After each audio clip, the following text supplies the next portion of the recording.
students and welcome to the class. Today in our moral value book we are going to study a new story, that is chapter number 7, optimism. So let's start the story.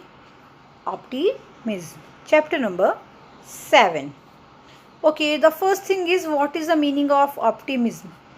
So when we will read the chapter we will just come to know the meaning of optimism. But then also I am just telling you, optimism is when you are confident, you are just sure, and you are positive about your surrounding and your future. That is known as the optimism. Or in the simple language I can say, when you think positive, that is the optimism. Okay, so the first we just do these questions. Do you think negatively? And second, do you fear that something wrong will surely happen? क्या आप negative सोचते हैं और क्या आपको डर लगता है कि कुछ ना कुछ तो गलत होगा ही? So reply the answer. It's for you. Now let's start the story. Pia was a seabird. She looked so royal, with white body, a dark tail and yellow head. This story is related to a seabird. You can see here this bird, and the name of this bird is Pia. She looks really so royal, means so beautiful, with the white body and the dark tail, and her head is yellow. She had everything: a sweet little chick and a big family of seabirds living together. पिया के पास सब कुछ था, एक little चिक sweet और big family of सीबर्ड्स जो सब साथ रहते थे. बट पिया was always sad. She was never happy with anything and found faults with just everything. लेकिन फिर भी पिया कभी भी हैप्पी नहीं रहती थी, क्योंकि उसे हर चीज़ में और हर जगह कमियां नज़र आती थी. Her mother wanted her to live with the seabird family. उसकी मदर चाहती थी कि वो भी सभी के साथ सीबर्ड फैमिली में ही साथ रहे. They found a cliff the best place to nest. Cliff means we can just talk about the rock nearby the sea. Those are known as the cliff. उन्होंने एक बहुत क्लिफ भी मिल गई थी उनको, बहुत अच्छा एक बेस्ट प्लेस मिल गया था नेस्ट बनाने के लिए.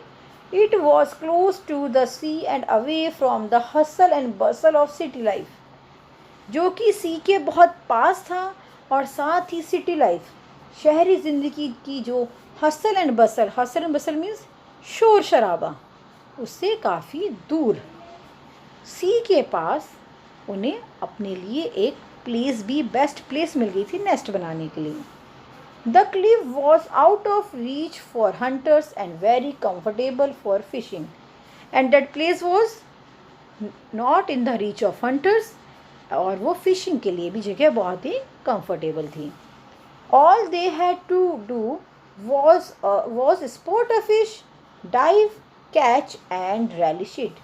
और जो बाकी उन्हें करना था वो क्या था? हमें फ़िश को स्पॉट करना है, ढूंढना है, डाइव करना है, उसके बाद उसको कैच करके relish it मीन्स उसे खाना है, एन्जॉय करना है. Thousands of seabirds live together.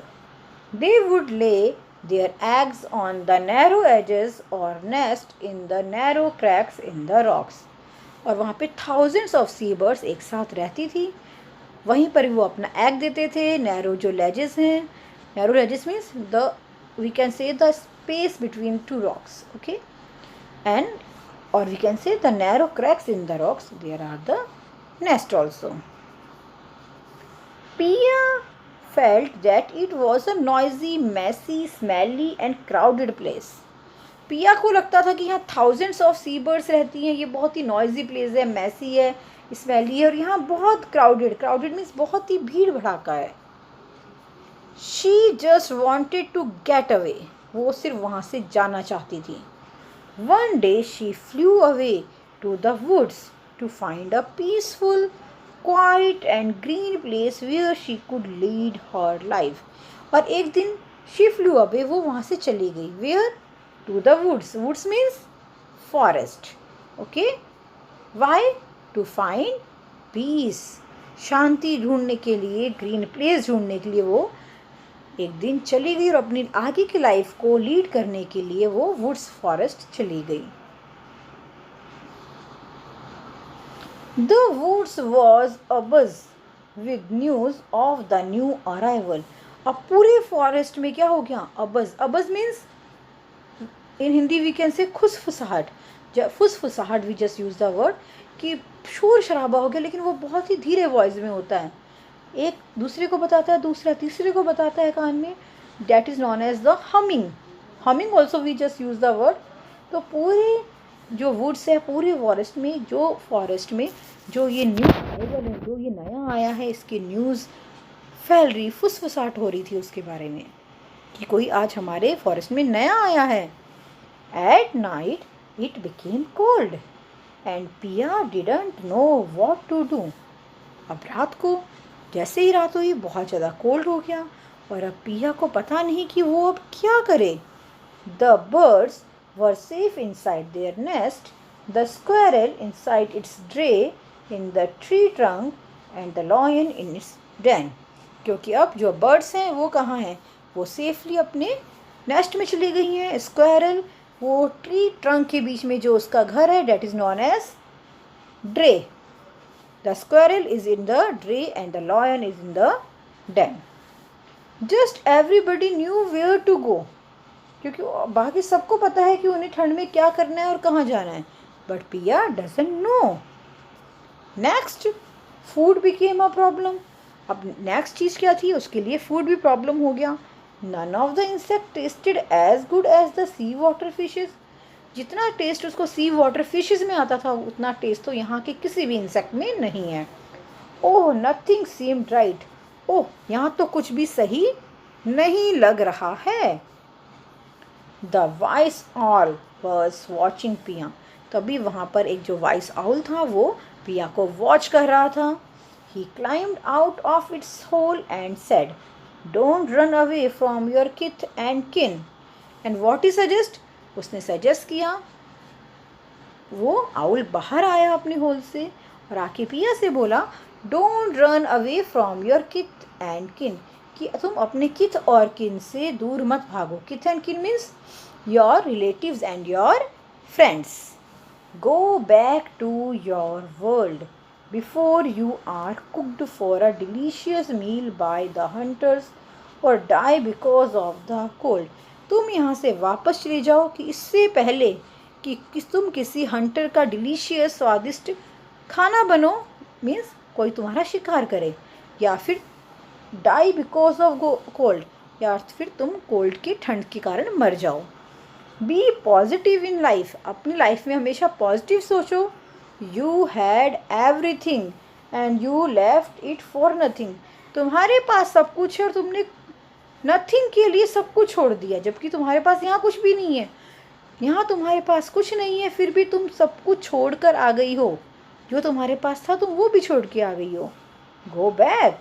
Your heart belongs to the noisy cliffs and the mighty seas. क्योंकि वापस चली जाओ, क्योंकि जो तुम्हारा हर्ट है, तुम्हारा जो दिल है, वो कहाँ लगता है या किससे बिलोंग करता है? नॉइजी क्लिफ्स और माइटी सीज से. Home is where the heart is. और होम हमारा वही होता है जहाँ हमारा हर्ट होता है, मीन्स जहाँ हमारा मन लगता है. The sea bird found its way back to the cliff. She never complained again. Yes, sea bird वापस अपनी क्लिफ में आ गई, मीन्स अपना जो उसका ग्रुप था वहाँ पर वापस आ गई. She never complained again. उसके बाद उसने कभी कंप्लेन नहीं की. She became positive in life. Now the cliff was no longer noisy, smelly and crowded for her. उसके बाद वो अपनी लाइफ में पॉजिटिव हो गई, मीन्स वो हर चीज़ को पॉजिटिव देखने लगी और पॉजिटिवली ही सोचने लगी.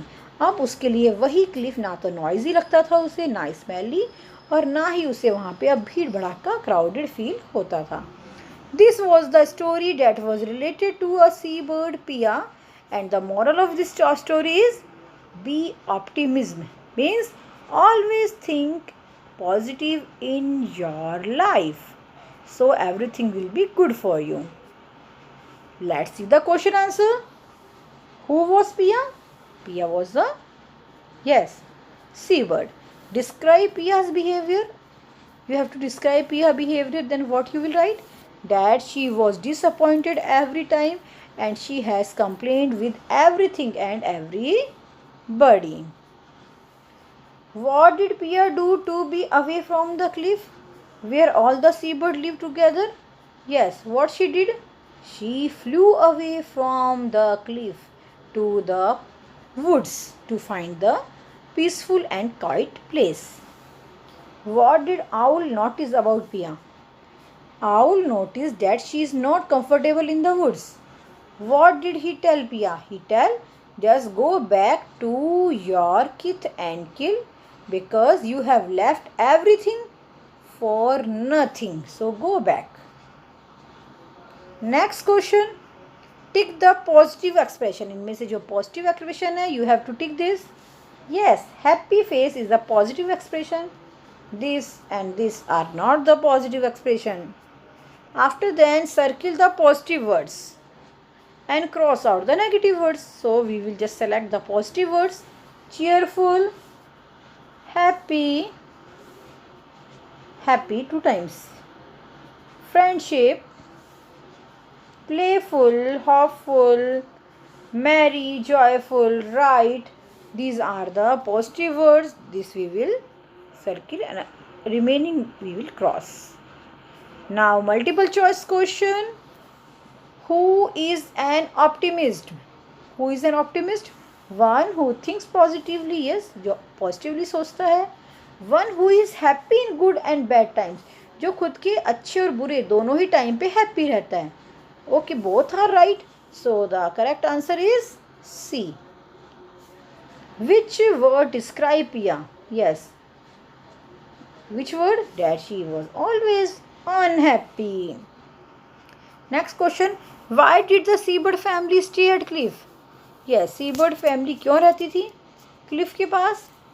Because it was, yes, this is also right. The main was that the cliff was out of the reach of the hunters and all seabird had to do was to spot a fish, dive and relish it. This is the main reason. Okay?